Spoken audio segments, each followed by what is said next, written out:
El control renal del pH tiene un efecto tardío que va desde horas hasta días. Para poder entender cómo el riñón regula el pH, hay que recordar a la nefrona, la unidad básica estructural y funcional del riñón.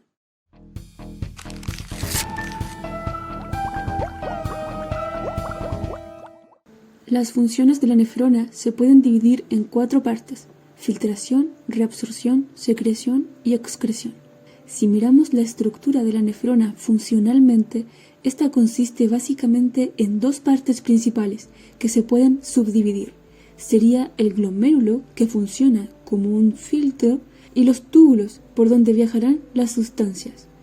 El glomérulo está dentro de la cápsula de Bowman.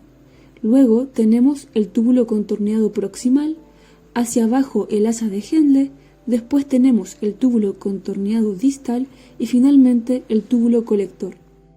Y además está la arteriola aferente que pasa al glomérulo, luego sale la arteriola eferente y tenemos toda esta red de capilares que envuelve a la nefrona y termina en la vénula renal, por donde sale la sangre finalmente filtrada.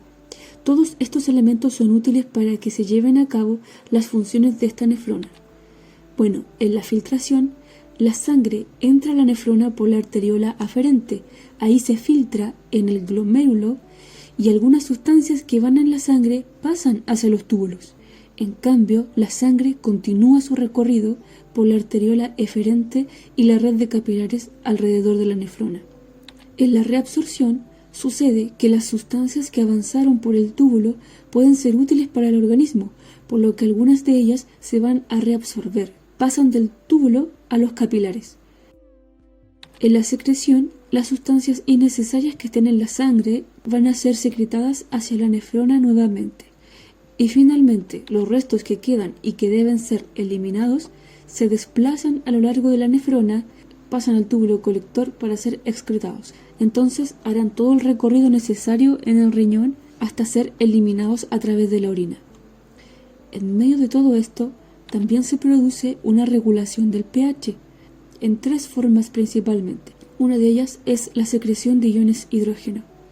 A nivel del túbulo contorneado proximal, el dióxido de carbono pasa del intersticio a la célula epitelial, sin problema, por la membrana, y ya dentro se une con el agua. Con la anhidrasa carbónica se forma ácido carbónico que se disocia en bicarbonato y el ion hidrógeno.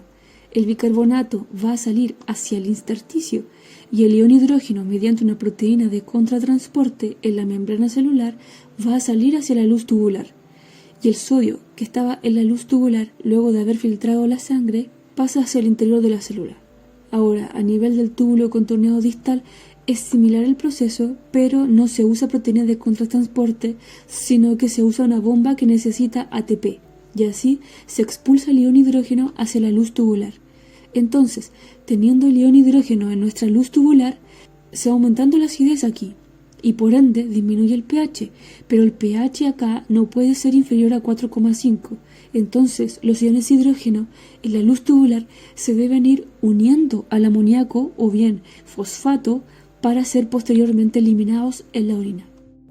Ahora, la reabsorción de bicarbonato en el túbulo contorneado proximal. El bicarbonato y el sodio van por la luz tubular luego del proceso de filtrado de la sangre. Y bueno, como vimos, el sodio se intercambia por el ion hidrógeno, el cual se va a unir con el bicarbonato.